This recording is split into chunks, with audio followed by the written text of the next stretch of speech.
Permettez-moi de vous rappeler respectueusement, la vie et la mort sont d'une importance suprême. Le temps passe vite et les opportunités sont perdues. Chacun de nous devrait s'évertuer à s'éveiller.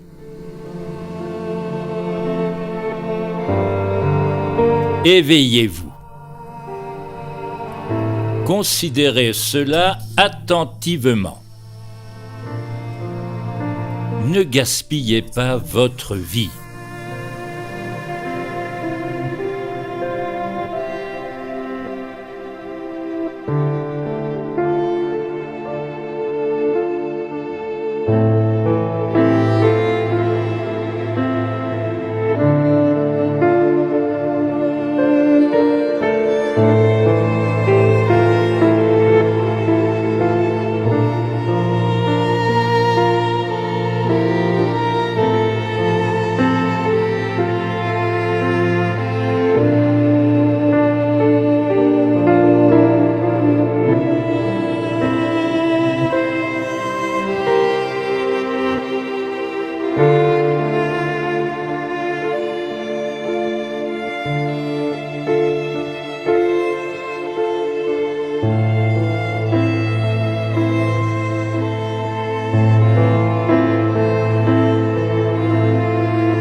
L'humanité est descendue profondément dans le monde matériel, plongeant ses racines dans les couches mentales et physiques de notre être. Carl Jung a dit « Pour toucher le ciel, les racines doivent descendre en enfer. » De la fournaise de Babylone émerge la transformation, la transfiguration et un nouveau potentiel humain.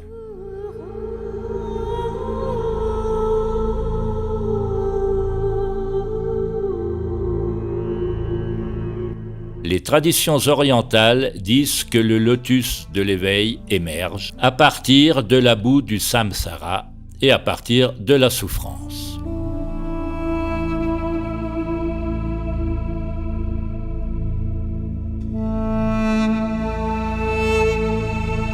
Le christianisme décrit la chute dans le jardin d'Éden. En termes ésotériques, il s'agit de la création d'un sens du moi individuel, de la volonté personnelle qui est séparée de la volonté de Dieu. En même temps que ce moi séparé, un monde extérieur de pensée apparaît, le monde de la forme qui semble séparé de ce moi limité. Le personnage, l'ego, est fait de schémas de recherche, de désirs de choses, dans ce monde extérieur projeté par la pensée. Les choses extérieures que nous désirons sont les fruits de l'arbre de la connaissance du bien et du mal, l'arbre de la dualité.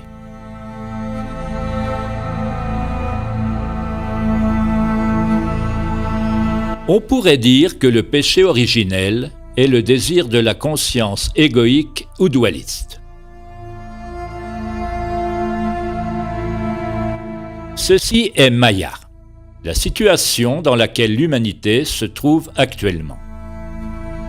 Rechercher le fruit extérieur signifie manquer la cible, manquer le moment présent. Historiquement, il y a eu occasionnellement de rares éveils, de rares floraisons de la conscience humaine, les saints, les yogis, les sages et les gardiens de la sagesse. Mais l'humanité a maintenant une occasion unique de faire ce voyage collectivement, en masse, d'envisager et de co-créer de nouvelles réalités partagées, afin que nous redécouvrions les mondes supérieurs et nous éveillions du rêve collectif d'un moi limité.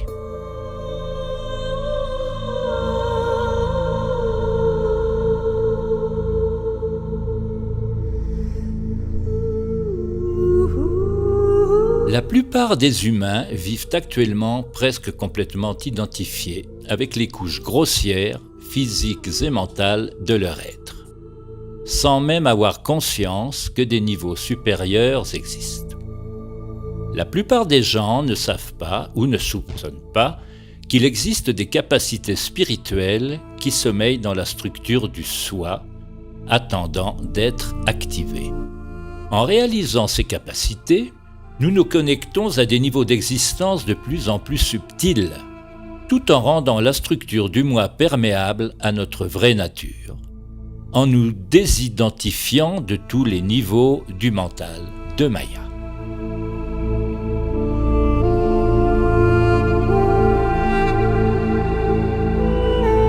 Si nous examinons les traditions spirituelles qui ont existé à travers l'histoire, nous constatons que les grands sages, les mystiques et les prophètes décrivent un continuum d'existence.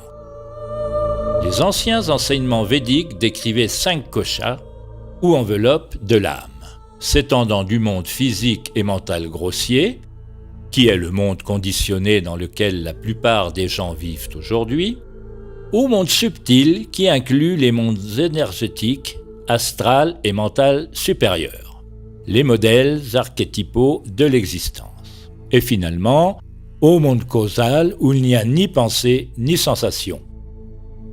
La réalisation de la conscience primordiale, l'éveil de la conscience divine dans l'âme, dissipe l'illusion de tous ces mondes, de toutes les couches de Maya.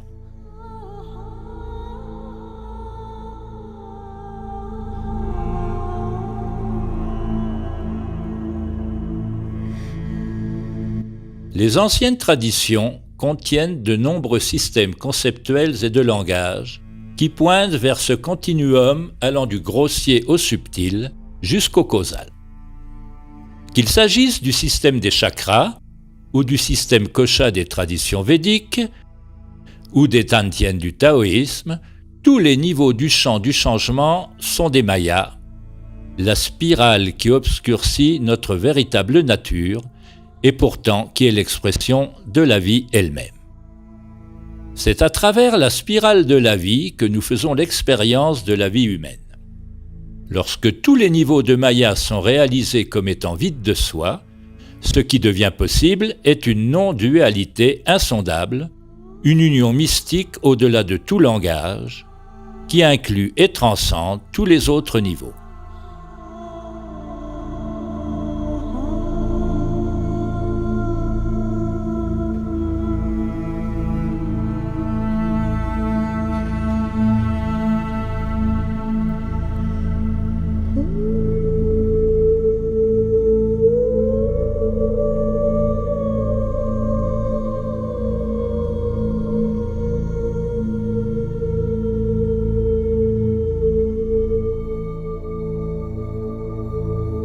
Henri David Thoreau a dit que la plupart des gens mènent une vie de désespoir silencieux. Ils partent dans leur tombe avec leur chant encore à l'intérieur d'eux-mêmes. Leur désespoir provient d'une quête sans fin à l'extérieur d'eux-mêmes. La poursuite de choses, l'argent, le pouvoir, les relations, l'approbation des autres.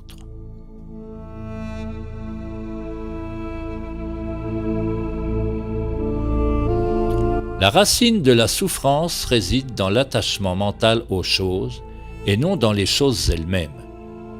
Peu importe ce que vous avez, ce qui compte, c'est votre attachement à ce que vous avez.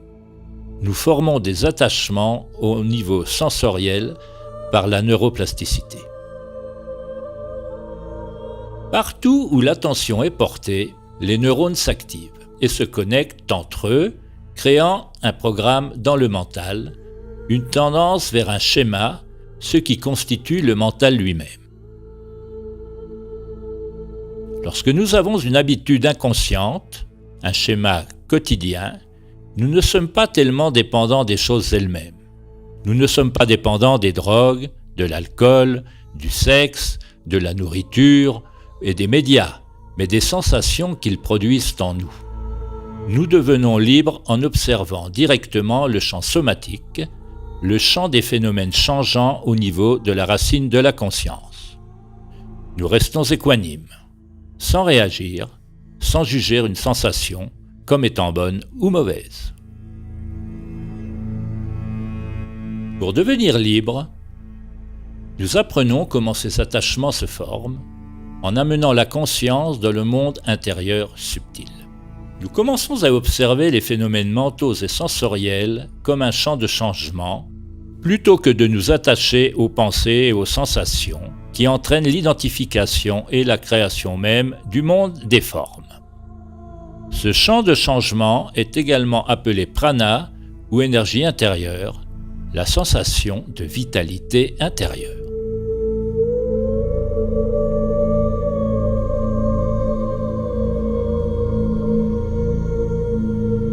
Le passage à une nouvelle terre est un passage hors du matérialisme. Ce dont nous sommes témoins est une libération des anciens paradigmes et de la programmation égoïque, pathologique, qui veut acquérir toujours plus. Ce que vous voyez autour de vous en ce moment peut sembler être l'obscurité, cela peut sembler être de la folie. En fait, c'est à cela que ressemble l'éveil sur la planète Terre. Vous êtes témoin du démantèlement des anciens schémas.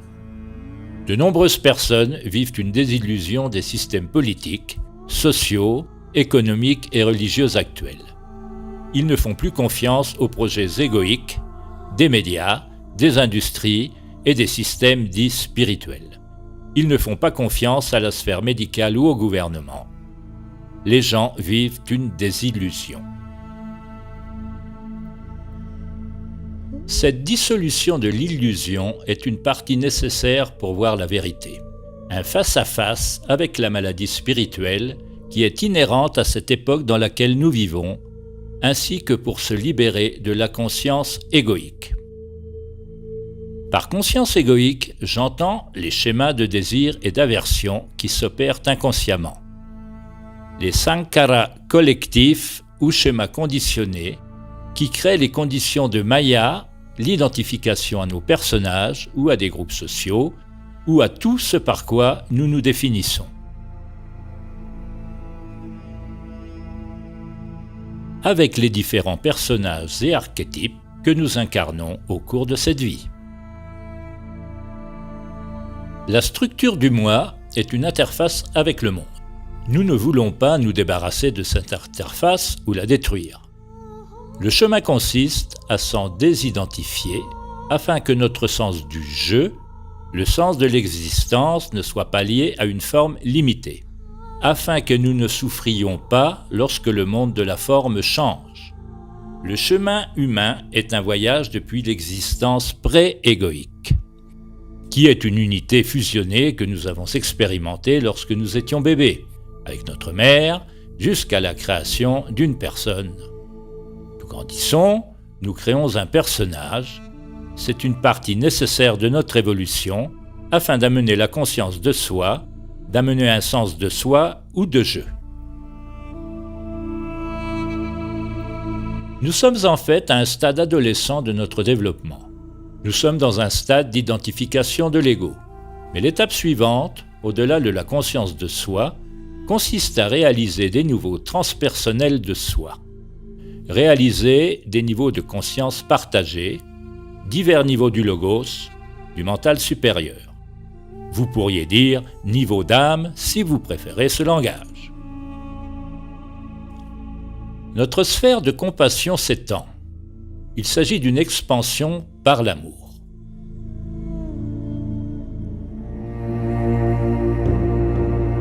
Point de vue de l'ancien schéma, la conscience égoïque, ce démantèlement est quelque chose de terrifiant.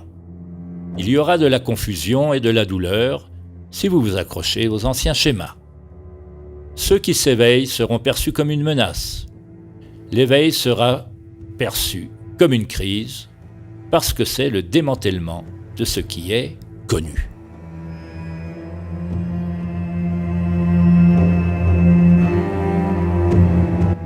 Actuellement, nous sommes comme des chenilles dans un cocon, connaissant une métamorphose. Il y a un moment dans la transformation où la chenille n'est ni une chenille ni un papillon. À ce stade-là, celui qui vit la métamorphose, l'ancien moi, peut avoir l'impression d'avoir tout perdu. Mais cela est simplement une partie du processus.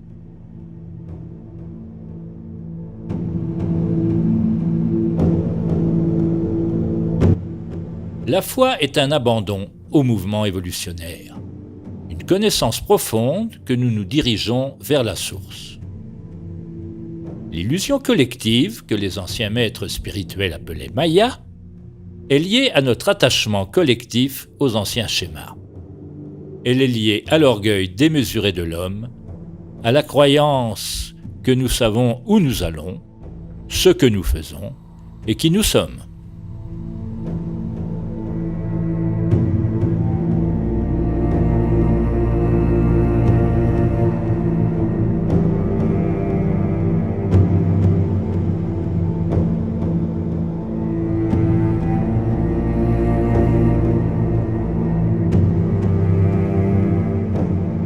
Le peintre français Paul Gauguin est célèbre pour un tableau qu'il a intitulé « D'où venons-nous ? Qui sommes-nous ? Et où allons-nous » Ces trois questions requièrent une humilité. Pour découvrir ce que nous sommes, pour découvrir la vérité, nous devons d'abord reconnaître que nous ne possédons pas la vérité. Nous n'avons pas la réponse si nous voulons trouver la réponse.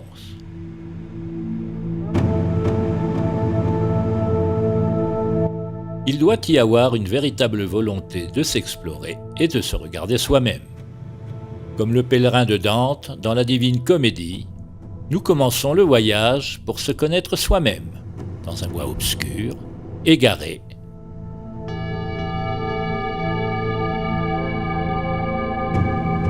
Reconnaissant que nous nous sommes perdus.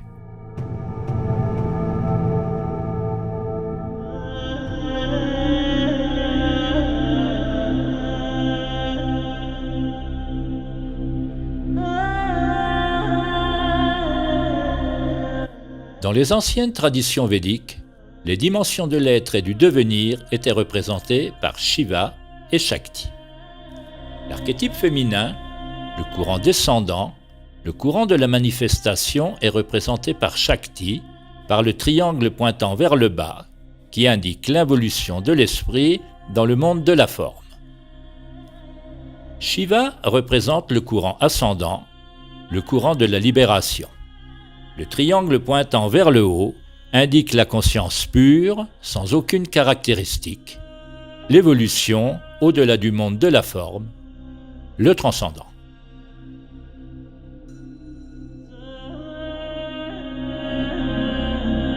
Tant que nous agissons dans le monde dualiste, identifié au mental limité, ces deux courants constituent le chemin sans chemin. Nous œuvrons au sein du courant de la manifestation et du courant de la libération, le faire et le non-faire, habitant à la fois le temporel et l'intemporel. Lorsque ces deux dimensions sont jointes dans une union divine, réalisée comme étant une, cela est samadhi.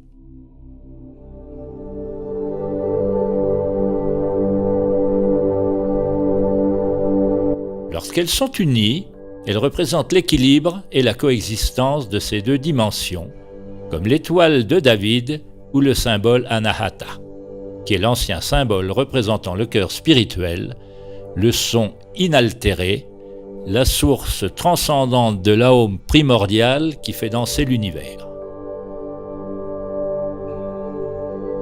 Il est dit qu'en Samadhi, vous entendrez la musique céleste de l'existence, la musica universalis ou la flûte de Krishna, ou ce que Pythagore appelait la musique des sphères.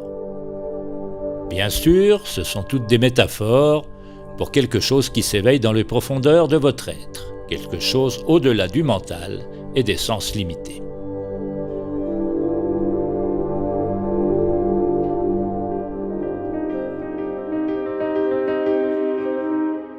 Il existe des approches spirituelles qui se concentrent sur le corps subtil en utilisant des pratiques telles que l'observation de la respiration, les sensations travaillant avec le chi, le prana. Travailler avec des techniques, des pratiques et des processus qui sont appris avec le mental conditionné. Tout ce qui utilise et fait intervenir directement le mental limité afin de réaliser samadhi fait partie de la via positiva. C'est ce que nous appelons la voie de Shakti. Et il existe des approches spirituelles visant à transcender le monde manifesté que nous appelons la voie de Shiva ou la via negativa. Nous parvenons à réaliser ce que nous sommes au-delà du nom et de la forme en abandonnant tout ce que nous ne sommes pas.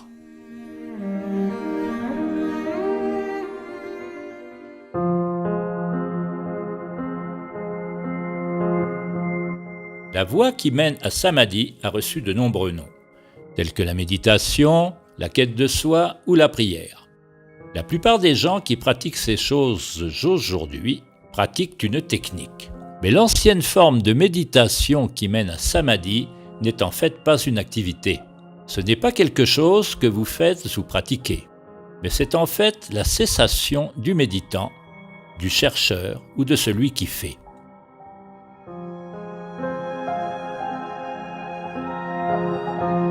La véritable méditation est l'union avec ce qui est, et elle ne commencera à se produire que lorsque l'ego échouera dans ses tentatives de méditation et réalisera ses propres limitations. L'ego, le vous que vous pensez être, doit nécessairement échouer dans toutes ses tentatives de méditation pour que la véritable méditation puisse avoir lieu. Plus nous nous rapprochons de la vérité, plus nous nous rapprochons de Samadhi, moins il y a de choses à faire, moins il y a de techniques. Les techniques font toutes partie du passé. Nous abandonnons le faire et celui qui fait. Nous abandonnons la recherche et le chercheur pour parvenir au présent inconditionné.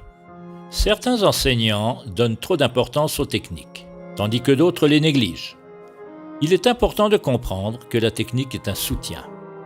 Nous ne voulons pas abandonner la technique, mais nous ne nous y accrochons pas.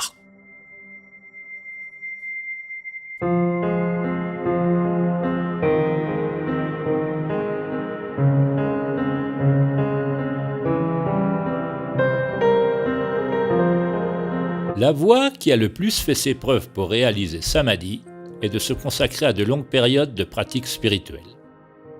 Que vous appeliez cette pratique méditation, la quête de soi ou prière, il y a une vérité à laquelle il faut s'éveiller.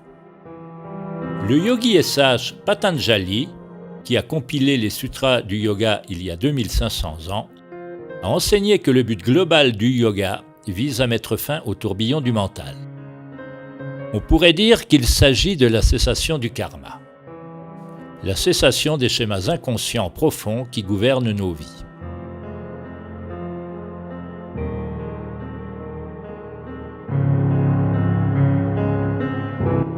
Ces schémas conditionnés étaient nommés vritti en sanskrit. De même, le maître zen Dogen a dit que la méditation est le dépouillement du mental et du corps. Dans le bouddhisme, c'est le nirvana ou nirodha. c'est la cessation des fluctuations du mental égoïque limité qui entraîne l'identification à un sens du moi limité. Dans le christianisme, nous trouvons le même enseignement pérenne, mais exprimé à travers une métaphore très différente, en utilisant le langage qui était répandu à cette époque de l'histoire. Réaliser samadhi, en termes chrétiens, c'est atteindre le royaume de Dieu par le pardon des péchés, en réalisant le Christ. Le mot péché, en hébreu, signifie littéralement « manquer la cible ». Cela signifie manquer le moment présent, rechercher le bonheur dans les objets du monde extérieur plutôt que de réaliser la source de la véritable plénitude.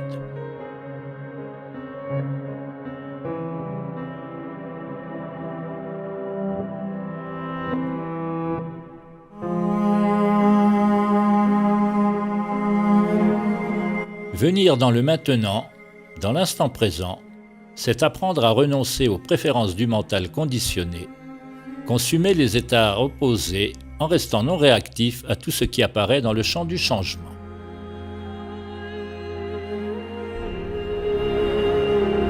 Méditer, c'est consumer le moi conditionné, ou on pourrait dire libérer l'énergie du moi conditionné. Cette vérité se trouve dans l'évangile de Thomas qui déclare « Si vous faites sortir ce qui est en vous, ce que vous faites sortir vous sauvera. Si vous ne faites pas sortir ce qui est en vous, ce que vous ne faites pas sortir vous détruira. »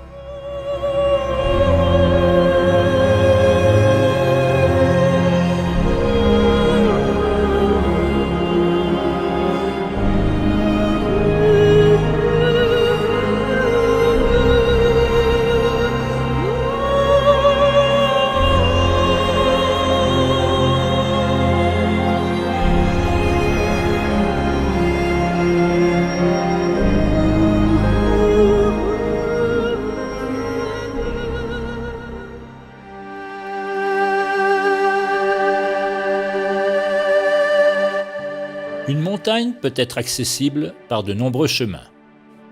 Nous pouvons aller tout droit au sommet, ou parfois, il est préférable de prendre une route en spirale. Mais au sommet, la vue est toujours la même, quel que soit le chemin que vous prenez.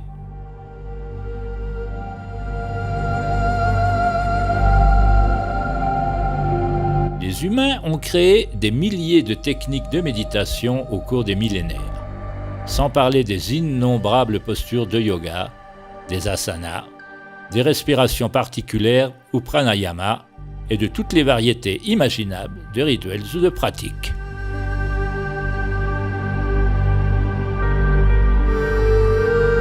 Si la méditation n'est qu'une cessation ou le fait de s'arrêter, s'il s'agit simplement de revenir à l'immobilité, alors pourquoi avons-nous besoin de tant de techniques pour y parvenir ? Pourquoi ne pouvons-nous pas simplement nous asseoir et attendre que notre bout se dépose, comme on l'enseigne dans le zen ?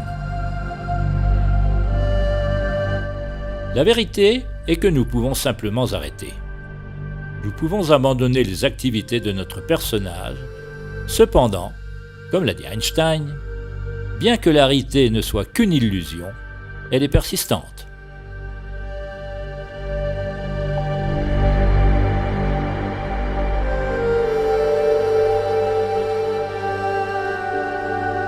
C'est cette persistance de l'illusion qui rend nécessaire pour la plupart des gens de pénétrer dans l'inconscient.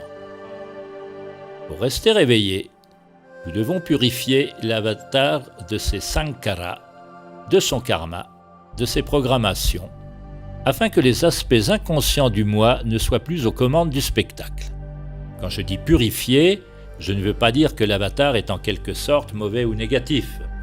Je veux simplement dire qu'il est possible de se désidentifier de lui.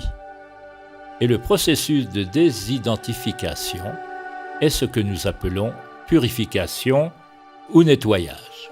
Je nettoie mon soi de moi-même. Notre sadhana consiste à unir tous les aspects de notre soi afin que nous ne soyons pas divisés. Nous pénétrons dans l'inconscient en créant des conditions de non-échappatoire pour l'ego. Que ce soit par de longues périodes de méditation ou quête de soi, par le yoga intensif, le qigong, la prière, la pratique sur la respiration, le jeûne, le chant, ou par la prise d'antéogènes qui nous ouvrent aux profondeurs inconscientes du mental, nous serons naturellement attirés par différentes pratiques, techniques et outils à différents moments de notre chemin.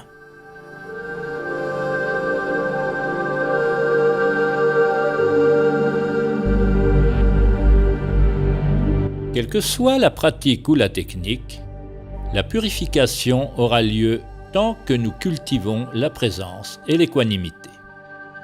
En étant ici dans le présent et en nous abandonnant à ce qui est, nous continuons à défaire les liens karmiques qui créent l'identification avec notre avatar.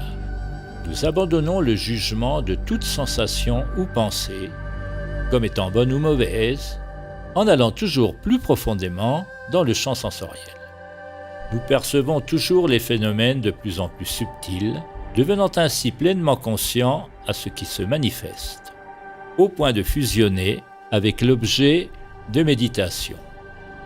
Nous devenons la respiration. Nous devenons la posture de yoga.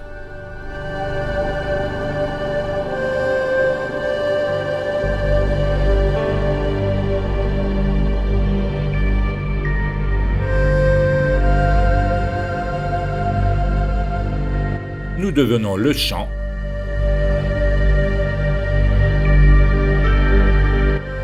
Nous devenons l'avatar. Dans tous ces cas, nous fusionnons avec le chant pranique, ce qui est nommé Savikalpa Samadhi ou Samprajnana Samadhi, qui est Samadhi avec une graine de schéma, une graine de forme. Une graine de l'activité du mental conditionnée, de l'activité karmique. Tant qu'il y a une graine d'attachement, d'activité mentale inconsciente, de séparation entre les mondes intérieurs et extérieurs, alors le but final ne sera pas atteint. Savikalpa Samadhi est un samadhi préliminaire, également appelé dhyana en pali ou dhyana en sanskrit.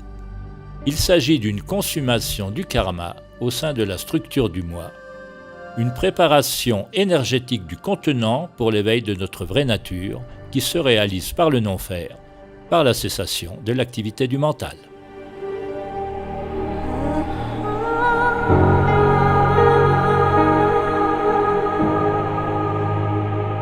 Votre mental est comme un étang et vos pensées sont comme des vagues ou des ondes sur cet étang.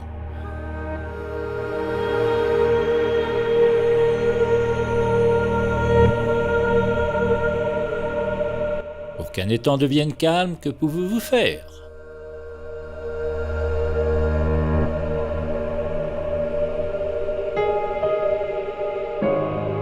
Tout ce que vous faites provoquera encore plus de vagues. Vous ne pouvez pas l'aplanir ou le rendre plus calme.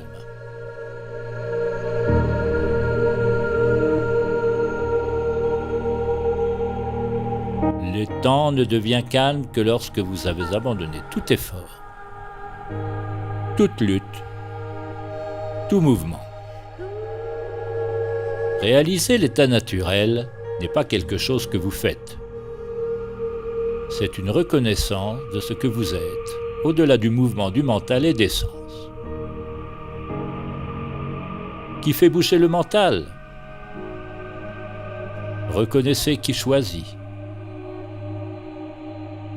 C'est le mental lui-même qui choisit. C'est seulement le mental lui-même qui bouge.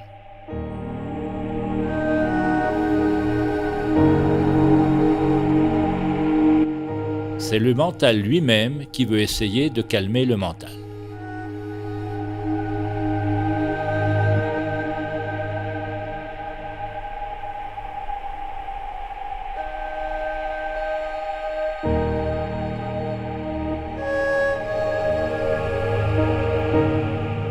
En entendant ces mots, le mental limité sera probablement désorienté, se demandant « Que dois-je faire ?»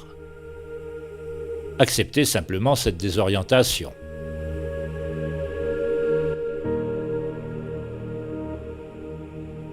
Devenez conscient du vrai soi, devenez conscient de la conscience.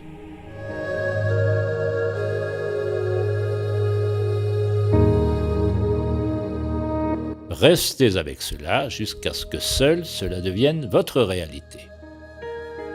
Au début, lorsque vous essayez d'observer la conscience, vous ne verrez que le faux moi, uniquement les mouvements du mental. Quand je dis « soyez conscient du vrai soi », ce n'est pas un changement d'orientation, ce n'est pas un mouvement. Ce n'est pas comme diriger un appareil photo vers un nouvel objet.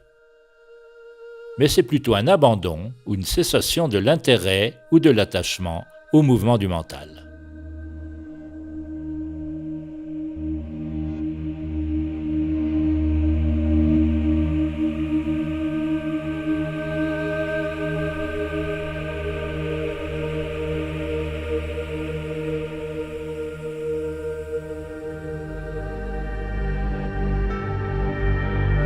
Il y a 2 points principaux qui nous lient à l'identification du faux moi.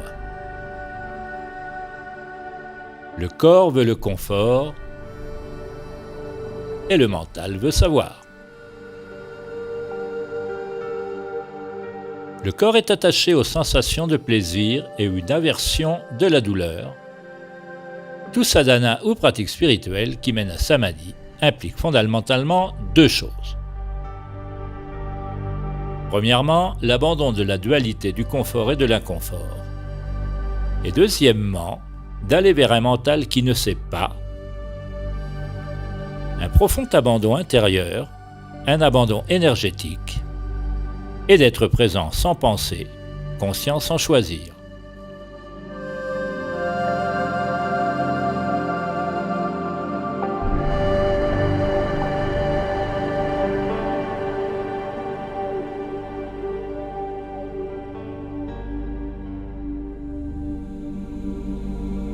Socrate était considéré comme la personne la plus sage de son époque. Il est célèbre pour la maxime « Tout ce que je sais, c'est que je ne sais rien ». C'est le paradoxe socratique. Adopter un mental qui ne sait pas, un mental de non-savoir, est la porte d'entrée vers samadhi.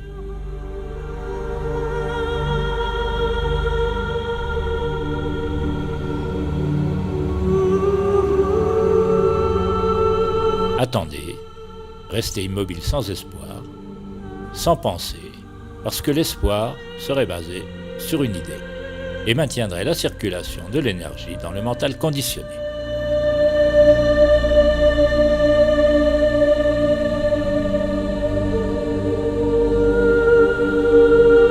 T.S. Eliot a écrit « J'ai dit à mon âme, sois calme, immobile et attends sans espoir. Car l'espoir serait l'espoir pour une chose inexacte.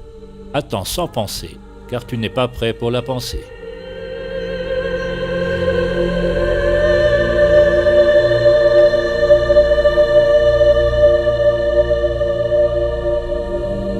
L'instant où vous avez un espoir, un but ou une pensée, et l'instant où vous êtes à nouveau pris dans le mental conditionné. Dans la Divine Comédie, Dante mentionne une inscription à la porte de l'enfer. Abandonnez tout espoir, vous qui entrez ici.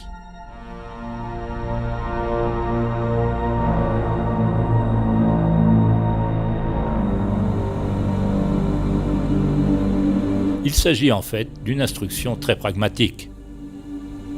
Ce serait un excellent rappel s'il était affiché sur la porte de chaque centre de méditation, ashram, église ou temple. Quel que soit votre espoir, il est basé sur un conditionnement passé. L'espoir est une sorte de savoir qui maintient la structure de l'ego en quête, en recherche et en action. Lorsque nous nous engageons dans notre sadhana, notre pratique spirituelle qui mène à samadhi, nous devons abandonner tout espoir, toute projection dans le futur, en acceptant que nous ne savons même pas ce qu'il faut espérer. C'est une leçon d'humilité pour l'ego.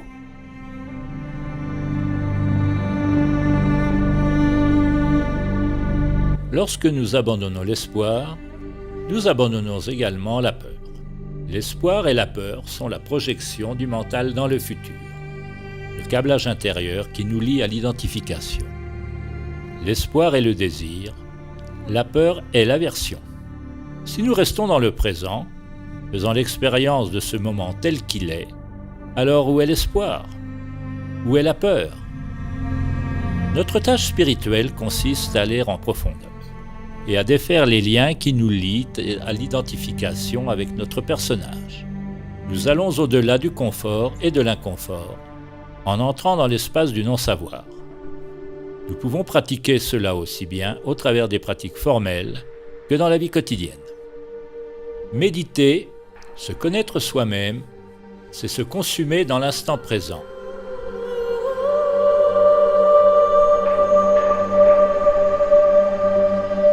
Consumez vos schémas, vos préférences.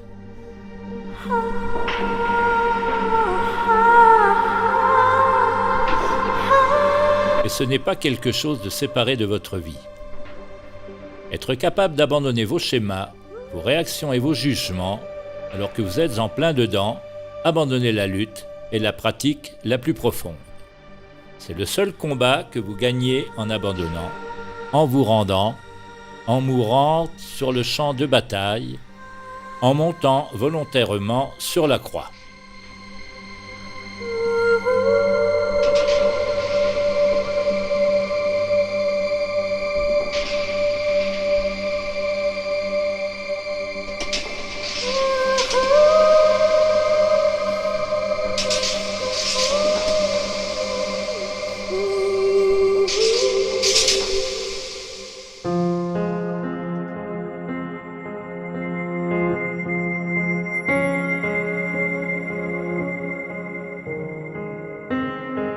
Certaines personnes sont prêtes à recevoir les enseignements les plus élevés sur la méditation et la quête de soi, la simple et pure vérité. Ils entendront le dharma et comprendront immédiatement. Ces personnes sont comme du bois qui a été bien séché. Elles sont prêtes à se consumer elles-mêmes, elles ont juste besoin de l'étincelle. D'autres personnes semblent avoir besoin de plus de préparation. Elles sont comme du bois mouillé et elles ont besoin d'un certain temps pour sécher avant de prendre feu. Elles ont besoin de techniques, de pratiques pour desserrer les liens, de la structure du moi, afin de se libérer des sankaras, ou du moins, ils croient que c'est le cas et leur croyance rend cela ainsi.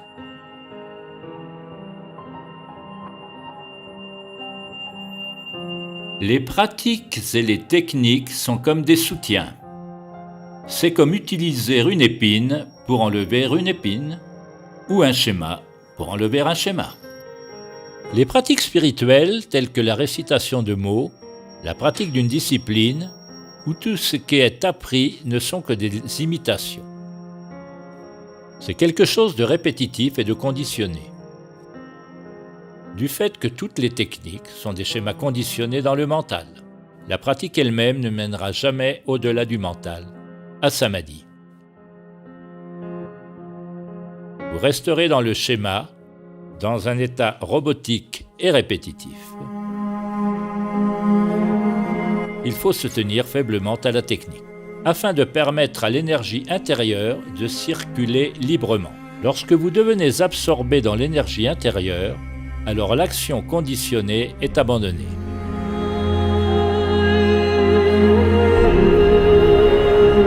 L'action conditionnée, la programmation inconsciente, s'est formée sur la base d'expériences incomplètes. Chaque fois que nous avons une expérience incomplète, cela crée une empreinte dans le mental. Elle crée un petit programme dans l'inconscient. Cette programmation ou ce conditionnement peut provenir de traumatismes ou simplement d'expériences que nous avons rejetées parce qu'elles étaient trop douloureuses. Notre structure du moi est constituée d'une légion de petits programmes qui prennent naissance à partir d'expériences incomplètes. Ces empreintes de mémoire ne sont pas seulement stockées dans le cerveau, mais aussi dans les systèmes énergétiques du corps à travers le système nerveux, les fascias et les nombreux réseaux de nadis, les méridiens. Ces programmes ont besoin d'énergie pour fonctionner. Si l'énergie est piégée dans l'inconscient, c'est comme si vous laissiez des applications ouvertes sur votre téléphone qui vident votre batterie.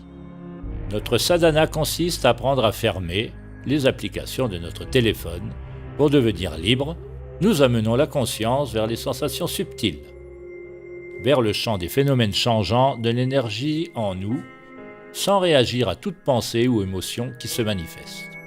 En abandonnant les préférences de la structure de l'ego, nous allons au-delà du confort et de l'inconfort.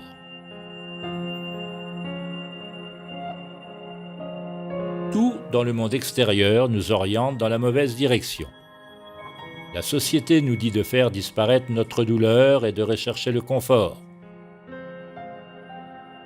La voie d'entrée est la voie de sortie, la voie de sortie est la voie d'entrée. Nous devons nous tourner vers notre douleur. Nous nous libérons des sankaras en l'expérimentant pleinement, en la ressentant sans réagir, en se consumant en elle, ayant une expérience complète du ressenti sans l'émotion. Les émotions sont des réactions. Ce sont des sentiments qui sont liés à des pensées. Nous laissons tomber la composante pensée et restons avec le ressenti brut, la sensation brute.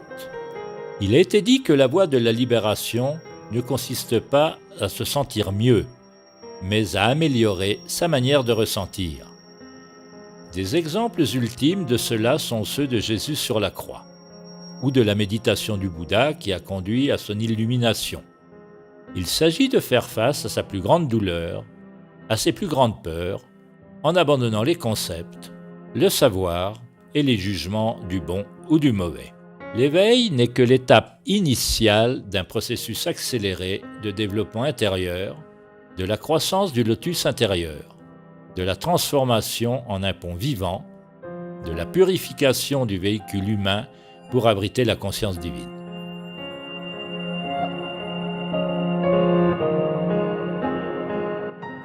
L'énergie est comme la pierre de Rosette pour les pratiques spirituelles. Si vous comprenez comment l'énergie fonctionne, vous comprenez l'utilité de la pratique. Chaque technique ou pratique interrompt le schéma de vous. Vous utilisez un schéma conditionné pour interrompre des schémas conditionnés. Vous devez être prêt à abandonner la technique une fois qu'elle a atteint son objectif, sinon vous allez simplement créer une identité autour d'elle et une nouvelle structure du moi spiritualisé.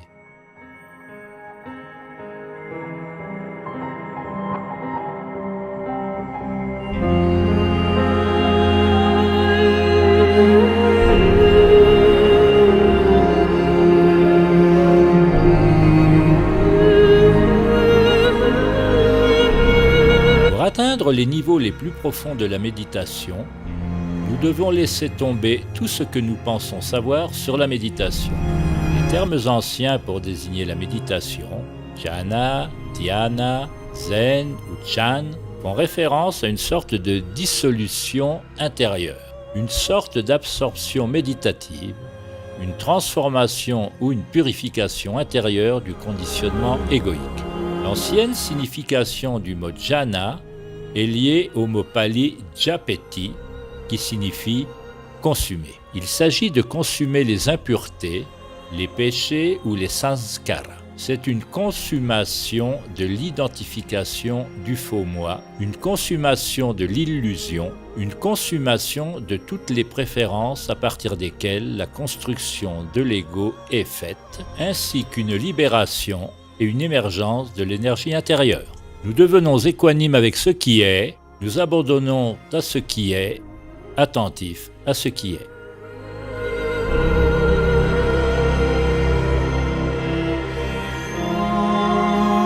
L'éveil à notre véritable nature peut se faire progressivement à travers ces étapes du jhana à mesure que l'identification aux divers processus du mental conditionné est abandonnée, où l'éveil peut aussi produire instantanément. C'est ce qu'on appelle satori dans le zen.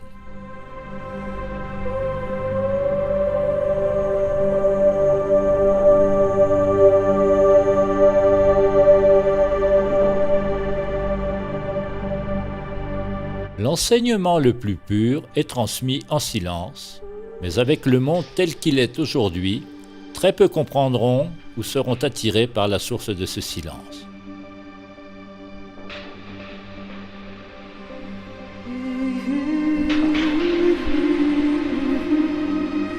Il existe un enseignement célèbre de Bouddha Gautama, appelé le sermon de la fleur. Ce sermon est à l'origine de la méditation bouddhiste. On pourrait dire que c'est l'origine du zen. Le zen est une transmission directe de la vérité. Dans le sermon de la fleur, le Bouddha a simplement tenu une fleur blanche. Il était en présence directe de la fleur, demeurant dans sa vraie nature. C'était là tout l'enseignement. Plutôt que de donner un long satsang ou d'enseigner avec des mots, il a simplement laissé les étudiants s'asseoir avec la fleur pendant toute la durée. Seul un étudiant a reçu la transmission. Seul un étudiant l'a reçu. Recevoir une transmission aussi subtile requiert un esprit subtil.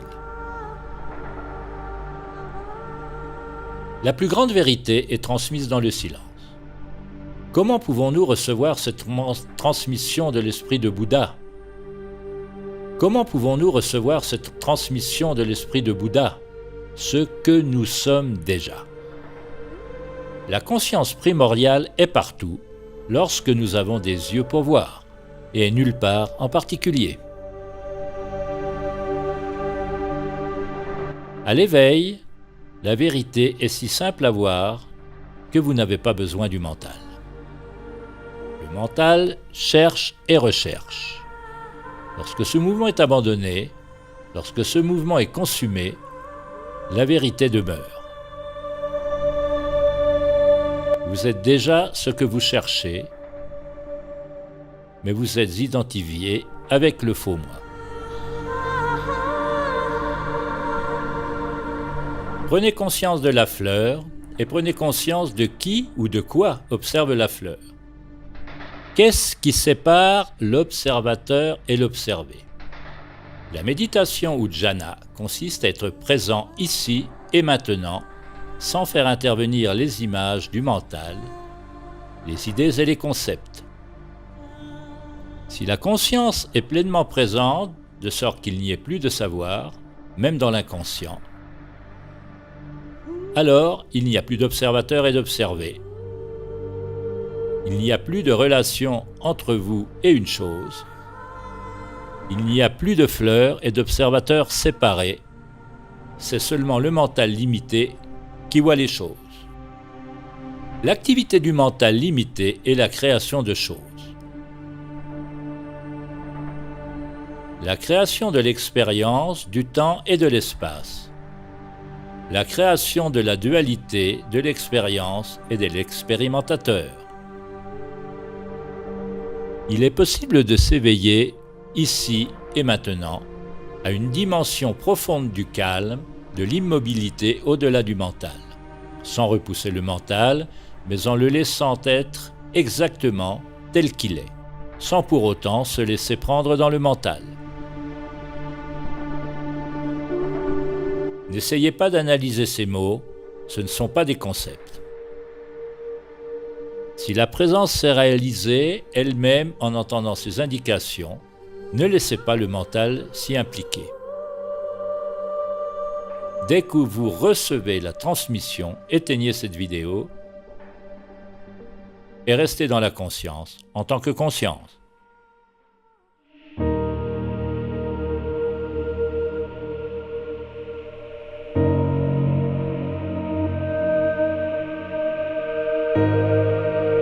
Le silence est le plus grand enseignement, l'enseignement le plus pur. Le meilleur enseignement suivant est de pointer directement vers l'insondable. Cet enseignement suivant a porté de nombreux noms à travers l'histoire. Il s'agit de pointer vers le soi transcendant, la conscience pure.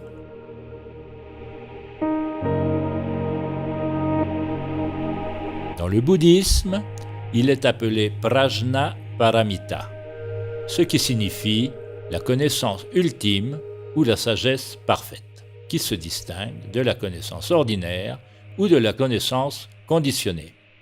C'est ce qui est réalisé par le 8e membre du yoga décrit par Patanjali.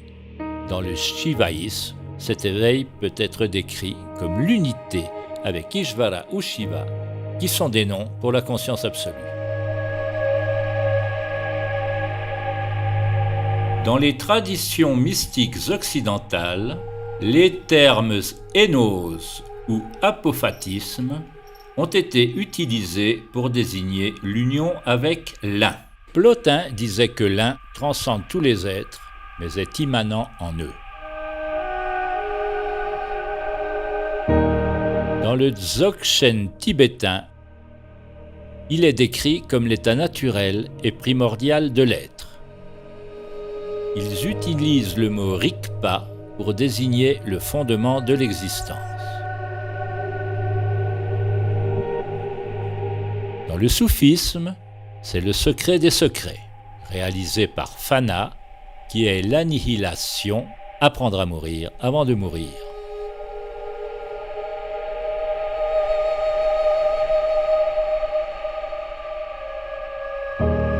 Dans le Mahamudra, c'est le grand sceau ou la grande empreinte. La réalisation de l'état naturel, la conscience primordiale, la vacuité, l'absolu, la clarté et la transparence sans racine.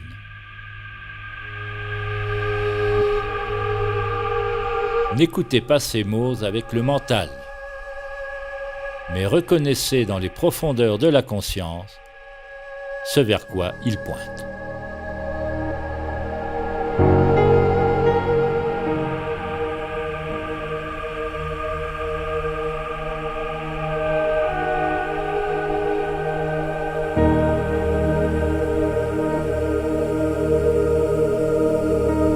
La vérité de qui ou de ce que vous êtes, la vérité qui transcende le mental limité, ne peut pas être vue à travers le mental limité. Le point immobile ne peut pas être atteint par le mouvement. Si vous voulez réaliser le point immobile au-delà de la pensée, abandonnez tout intérêt pour les pensées et les sensations, toutes les préférences, tous les phénomènes générés par le mental et les sens, et reposez-vous dans la conscience nue.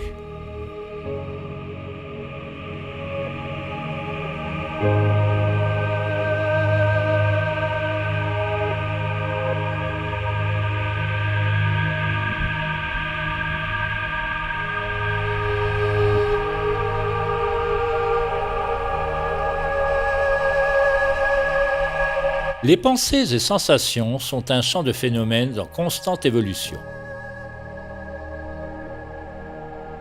Ce qui est immuable, c'est la conscience de ce champ du changement. En général, nous sommes tellement pris dans ce champ du changement, fixés sur ces objets, que nous en ignorons la conscience. Pour réaliser Samadhi, nous cessons de poursuivre quoi que ce soit dans le champ du changement, toute pensée, et nous reposons en tant que conscience. Cessez de réagir aux pensées et aux sensations. Toute souffrance est due au fait que nous croyons nos pensées.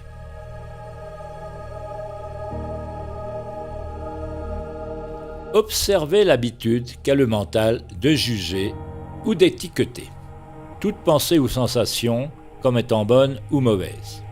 Nous permettons à chaque pensée et à chaque sensation d'être telle qu'elle est.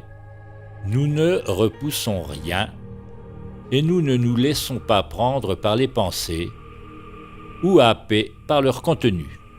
De cette façon, nous nous approchons de l'absolu par la voie négative, la via negativa. Quoi que ce soit qui se manifeste, nous réalisons. Pas ceci, pas cela, pas ceci, pas cela. Par la via negativa, on réalise que tout ce qui se manifeste n'est pas vous. Vous réalisez que vous n'êtes rien, la sagesse du non-soi. Par la via positiva, on réalise que tout ce qui se manifeste est vous. Ceci est l'amour, une connexion ou fusion énergétique. Les deux vérités existent simultanément.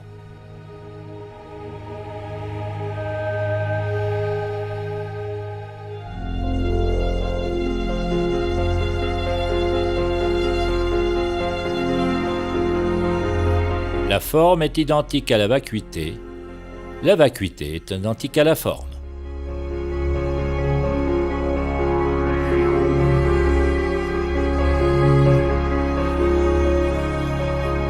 Il y a un dicton dans le zen. Au début du chemin, les montagnes sont des montagnes et les rivières sont des rivières. Après certaines réalisations, les montagnes ne sont plus des montagnes et les rivières ne sont plus des rivières. Mais lorsque la vérité finale est révélée, les montagnes et les rivières sont. Qu'est-ce qui a changé au cours de ce voyage ? La montagne et la rivière restent ce qu'elles ont toujours été. Ce qui a disparu, c'est votre idée de la montagne et de la rivière.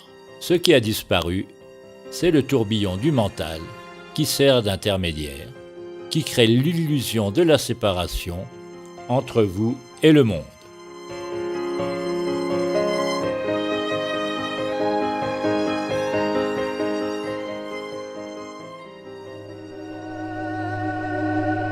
Réaliser Samadhi ne consiste pas à atteindre un état extraordinaire. Il ne s'agit pas non plus de rester dans l'état d'esprit ordinaire.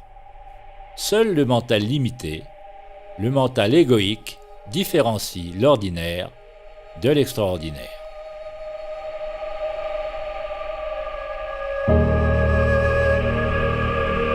Turiya, l'état sans état, parfois appelé le quatrième état, c'est la réalité non duelle. Il est transcendant et immanent. C'est le fondement de l'existence, la source de toute vérité. Votre effort pour atteindre un certain état est un mouvement du mental.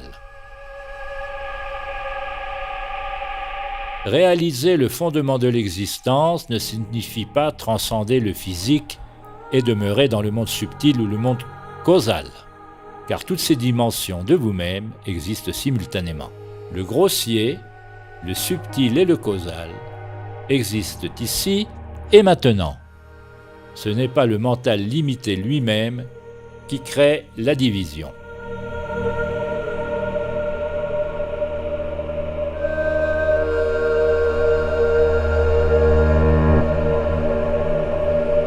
Réaliser Samadhi, ce n'est pas essayer d'atteindre quelque chose. C'est renoncer à tout intérêt pour les pensées, tout en restant pleinement attentif, pleinement conscient, pleinement éveillé, sans réagir, sans faire, sans bouger le mental, sans supprimer le mental.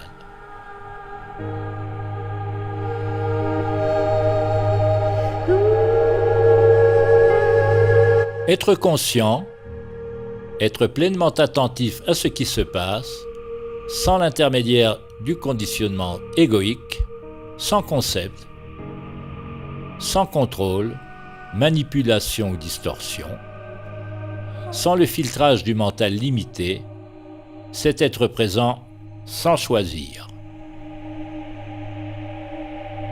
Présent sans choisir, et donc sans quelqu'un qui choisit. On pourrait appeler cela un esprit miroir. L'esprit du débutant, sans mémoire ni passé, un esprit ouvert, transparent. Vous rendez chaque instant nouveau.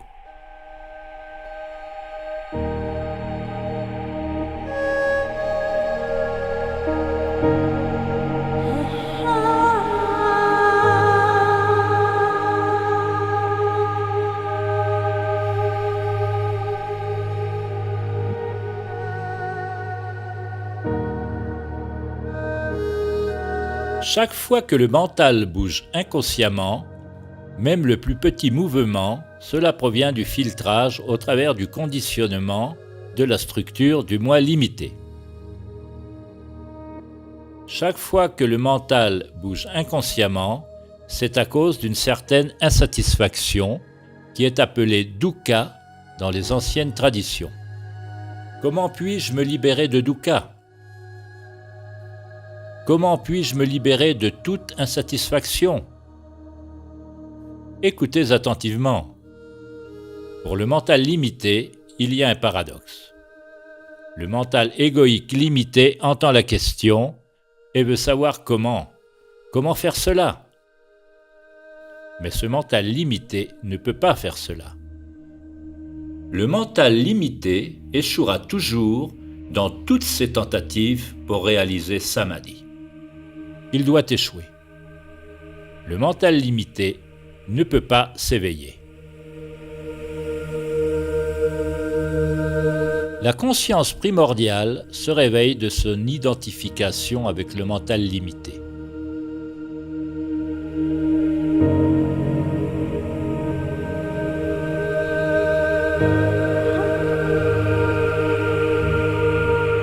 Le mental limité échouera toujours dans ses tentatives pour atteindre l'immobilité, parce que le mental est mouvement.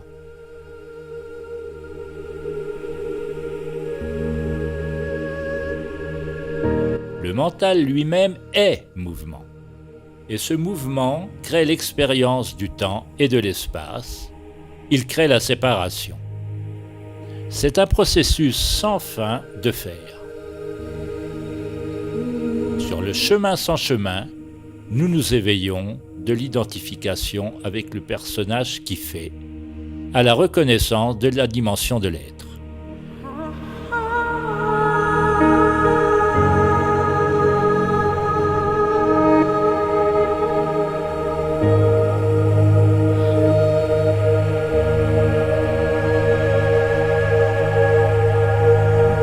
En samadhi, la séparation entre le faire et l'être disparaît. La séparation est simplement un autre processus mental. Lorsqu'il n'y a pas de pensée au sein de la structure égoïque conditionnée, il n'y a pas de problème.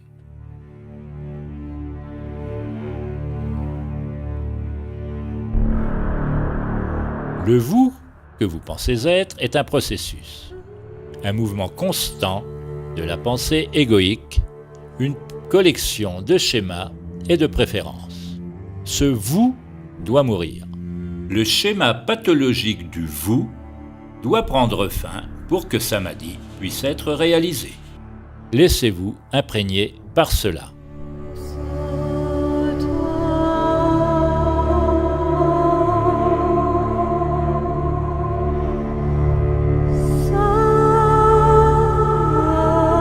Asatoma Sadgamaya, sanskrit, conduis-moi de la non-vérité à la vérité.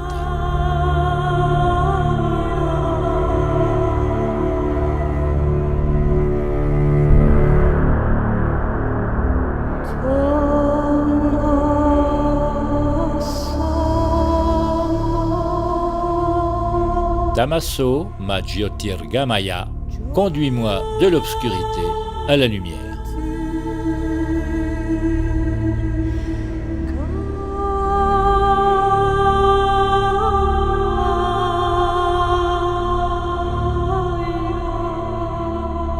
S'éveiller, c'est voir la nature de la souffrance humaine, de la condition humaine, c'est la reconnaissance de qui ou de quoi souffre.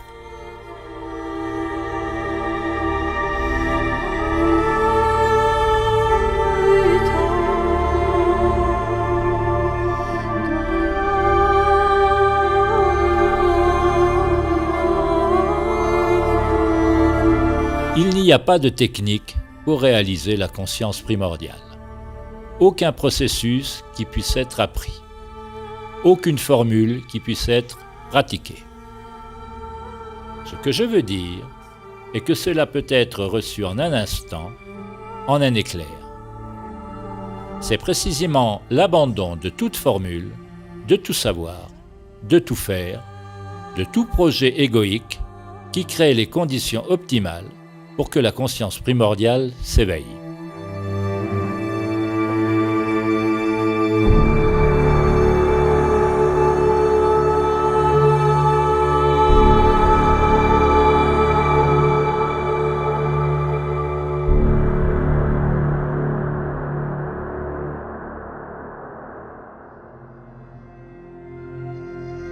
Si j'essaie de vous dire comment être conscient, alors vous allez prêter attention à mes paroles, ou faire quelque chose que je vous ai dit, plutôt que d'être conscient de ce qui se passe réellement dans le moment présent. Vous devez devenir si conscient à ce qui est, si intime avec l'existence au point qu'il n'y a pas de préférence, pas de moi ou de je en elle. Vous habitez, vous fusionnez la conscience avec ce qui se passe. Lorsque l'activité égoïque est abandonnée, vous devenez ce qui se manifeste. En fait, ce n'est pas vrai. Plus exactement, c'est l'illusion de la séparation qui disparaît. La vérité est que nous n'avons jamais été réellement séparés.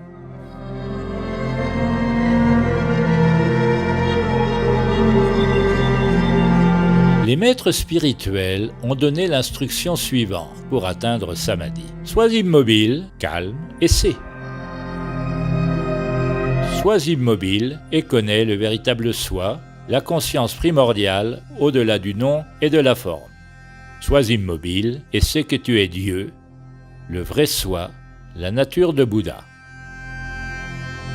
Que signifient exactement ces mots ? Qu'est-ce qui devient immobile ? Il est évident que le corps physique ne peut pas devenir complètement immobile, existant dans le temps et l'espace, car l'espace-temps est lui-même mouvement. L'espace-temps est le mental. L'univers est un grand mental, ou logos. Le premier principe hermétique est que le tout est mental, l'univers est mental. Si l'univers est mental et que le mental est mouvement, comment puis-je être immobile et savoir ? Comment pouvez-vous rester immobile sur un globe qui tourne à 1600 km à l'heure autour de son axe, qui tourne à 107 000 km à l'heure autour du Soleil, qui se déplace à 800 000 km à l'heure autour de la galaxie et à des millions d'autres à travers l'univers? Votre cœur bat, les cellules bougent à l'intérieur, la nourriture se digère, le cerveau produit des ondes cérébrales. Votre sang circule, l'énergie est en mouvement. Comment pouvons-nous être immobiles ?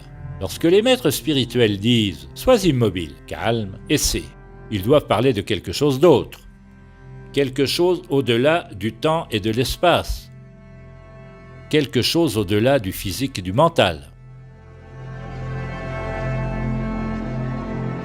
Ce que signifie l'immobilité est quelque chose pour lequel nous n'avons pas de mots dans notre langage moderne.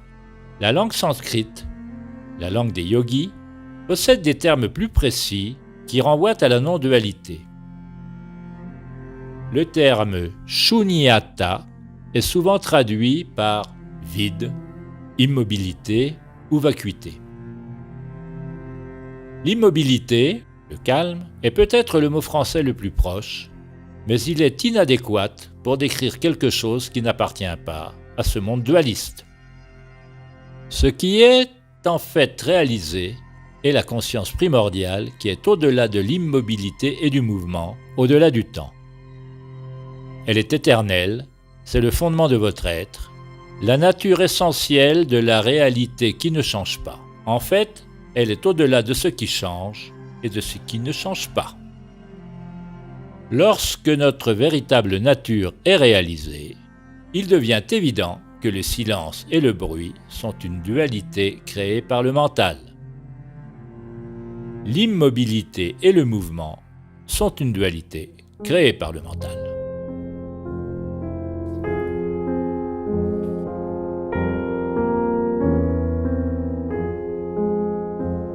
Tout est déjà inhérent à cette immobilité primordiale.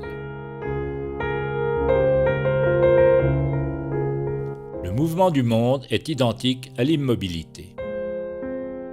Sois immobile et sais, sois en mouvement et sais. C'est la danse de la vacuité. Il ne s'agit pas de quelque chose de philosophique, mais d'une manière entièrement différente d'interagir avec le monde. En fait, il s'agit d'abandonner l'interface. Il s'agit d'abandonner le filtre, qu'est la structure du moi, et de faire l'expérience de votre vraie nature sans l'intermédiaire du mental limité. Le soi-disant monde extérieur est transcendé par la réalisation de l'immobilité qui, lorsqu'elle est réalisée, inclut ce qu'elle transcende.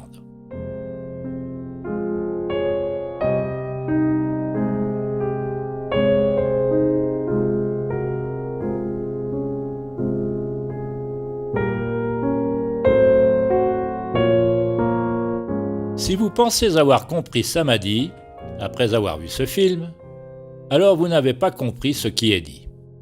Ce serait comme confondre le menu avec le repas. Pour goûter à la vérité, il faut une véritable volonté de voir les schémas de la structure du moi que vous appelez « vous ». Cela nécessite une exploration profonde, une chirurgie profonde du mental et la libération des sankharas. Un profond démantèlement, une profonde humilité de la structure du moi. Pour réaliser Samadhi, on s'abandonne au désir d'union de l'âme. Vous devez vouloir réaliser la source unique, plus que tout ce qui se trouve dans la matrice du mental, plus que tout ce qui se trouve dans le monde extérieur. Les recherches extérieures vous sembleront vides et dénuées de sens. La véritable méditation, la véritable recherche du soi consiste à entrer dans le moment présent où tout est expérimenté. Tout est révélé, tout apparaît et disparaît dans un champ d'équanimité et d'amour. Jusqu'à ce que l'éternel soit réalisé, il faut œuvrer patiemment et avec persistance, de tout cœur, avec humilité, en consumant vos schémas, vos préférences, vos conditionnements.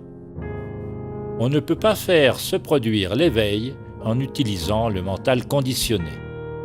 Il semble se produire par accident, mais en pratiquant la présence, on devient prédisposé à l'accident.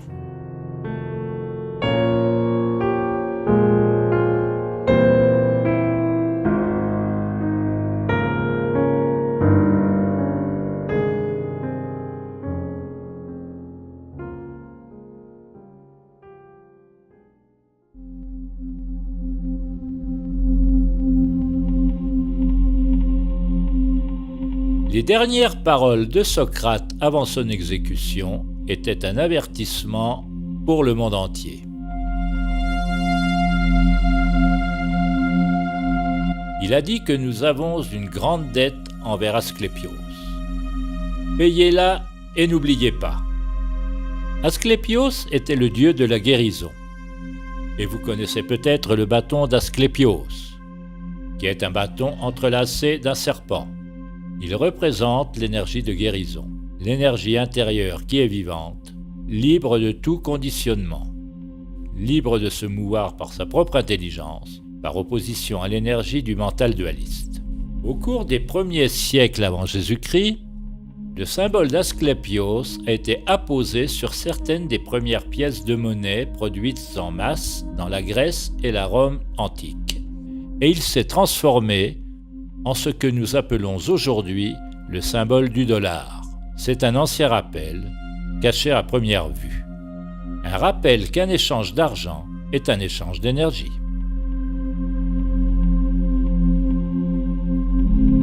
La conscience du Christ ou la nature de Bouddha est soutenue par le principe féminin, par la Grande Mère, par les Nagas, la sagesse du serpent.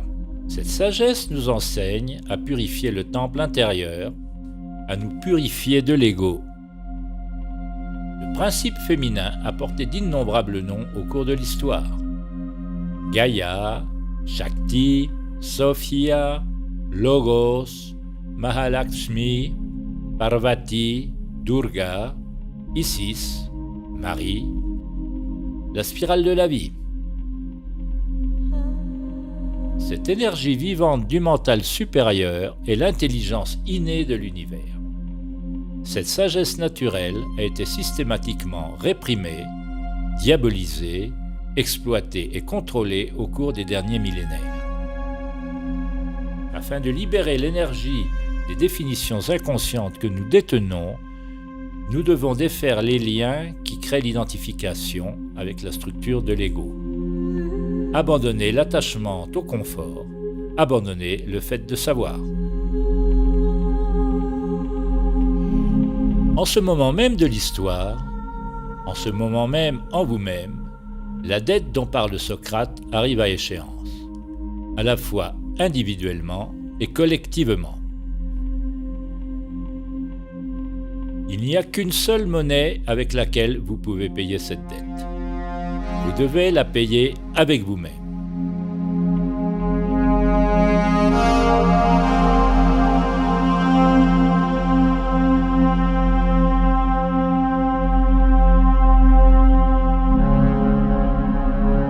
Lorsque nous libérons notre énergie intérieure, notre vitalité intérieure, emprisonnée dans des structures de pensée pathologiques, elle devient libre afin de nous connecter à des niveaux de mental supérieurs. L'énergie est ce qui nous relie tous. Un autre nom pour cette énergie est l'amour. Tous les vrais maîtres spirituels disent que l'amour est la vraie religion. L'amour est la religion du futur. Il ne peut pas être institutionnalisé, systématisé ou conditionné. L'amour est inséparable de la réalisation de l'unique conscience primordiale. Aimer, c'est être un avec.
À l'aube, la brise a des secrets à vous révéler.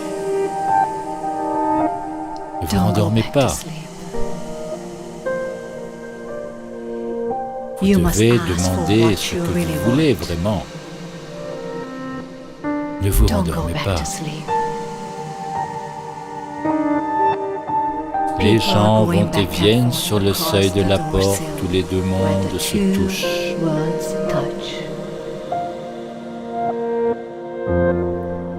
La porte est ronde et ouverte.